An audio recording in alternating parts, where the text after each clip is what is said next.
지난주에서 이번 주로 넘어오면서 민주당은 큰 일이 있었죠. 지난 금요일 날 이제 그 불체포 특권이 거의 그 포기하는 것이 물 건너 가버렸다.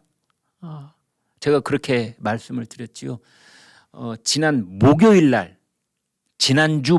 날 더불어민주당이 의원총회라는 것을 열어서 그 앞에 의원총회를 6월 말에 한 번, 7월 초에 한 번, 2번이나 열었었는데 그때는 불체포 특권 포기하는 것이 의안으로 올라가지도 못했었습니다. 그런데 이제 국민적 압박이 워낙 세니까 지난 목요일 날은 마지못해서 이 불체포 특권 포기해가는 것이 의제로 올라왔던 겁니다. 그래서 찬성을 하고 반대를 하고 결국은 두고 보자 이렇게 끝났다고 말씀을 드렸잖아요. 그래서 그 말은 결국은 포기 못하겠다 그런 뜻이다. 이제 여기까지 말씀을 드렸는데 금요일 날 저녁 때 무슨 보도가 나왔느냐. 더불어민주당의 비명계, 친명계가 아니고 이재명 믿지 못하겠다 하는 사람들만 31명. 이 사람들이 우리는 불체포 특권 포기한다. 만약 나에 대한 불체포 특권이 아니라 체포 동의안이 국회로 넘어오면은 나는 국회 본회의장에 가서 그 체포 영장을 받아들이겠다고 내가 신상 발언을 하겠다. 지금 여러분이 보시는 저 사진은요 다른 겁니다. 네, 저 다른 겁니다. 이제 그래서 그 더불어민주당 내에 31명이 불체포 특권 이것을 포기하겠다고 선언을 해서 그래서 민주당의 방탄은 끝이 났다. 왜 끝이 났느냐?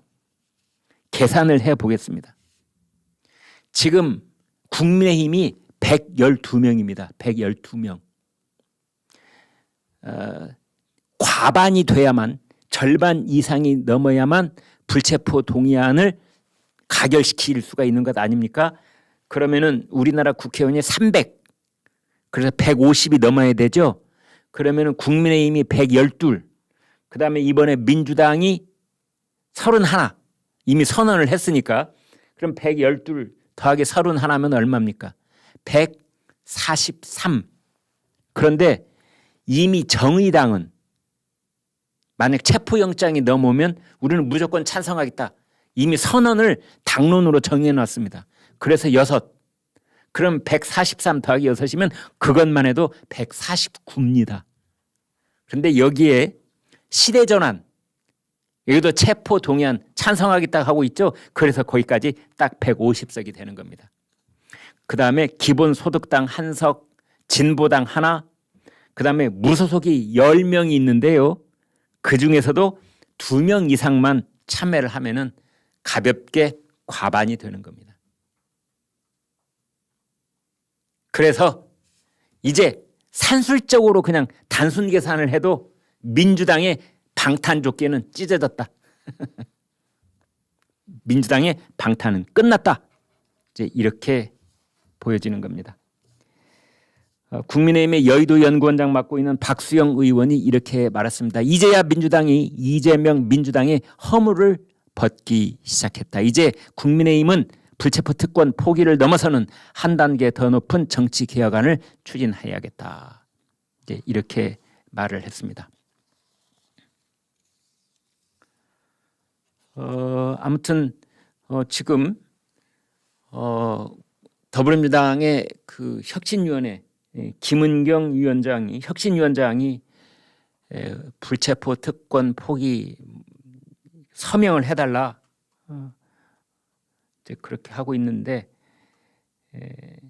긴급한 처방이다 그러면서 더불어민주당을 응급실 환자의 비유를 하기도 했습니다. 시급히 치료를 해야 하는데 열이 있으면 열부터 떨어뜨려야 하지 않느냐. 특권, 이 국민 불신부터 걷어내야 한다. 그런데 민주당 의원총회에서 이거를 추인을 하지 않았기 때문에 대단히 실망스러운 상황이다. 이제 그러고 있습니다. 결국 그 혁신위원회 뭐 백날 꾸려봤자 소용없다 이런 자조 섞인 목소리도 나오고 있는데요. 혁신이라고 하는 것은 더불어민주당뿐만이 아니라 다른 당도 비슷합니다. 혁신은 뭐냐? 혁신. 특권 내려놓는 것이 혁신이다. 특권 내려놓는 것이. 장기표 선생이 조사한 바에 따르면 우리나라 국회의원이 가지고 있는 특권이 180가지나 된답니다. 180가지. 가장 대표적인 것이 불체포 특권. 그 다음이 면책 특권. 그 다음이 국회의원들이 온갖 시설 공공기관 공짜로 이용하는 것들이 그렇게 많습니다. 이제 그런 거 열거하자면 끝도 한도 없는데요. 아무튼 이 특권을 내려놓는 것, 그것이 혁신의 첫걸음이다. 그 다음에 또 하나를 든다면 밀실 공천을 없애는 것, 그것이 혁신이다, 이렇게 볼 수 있겠습니다.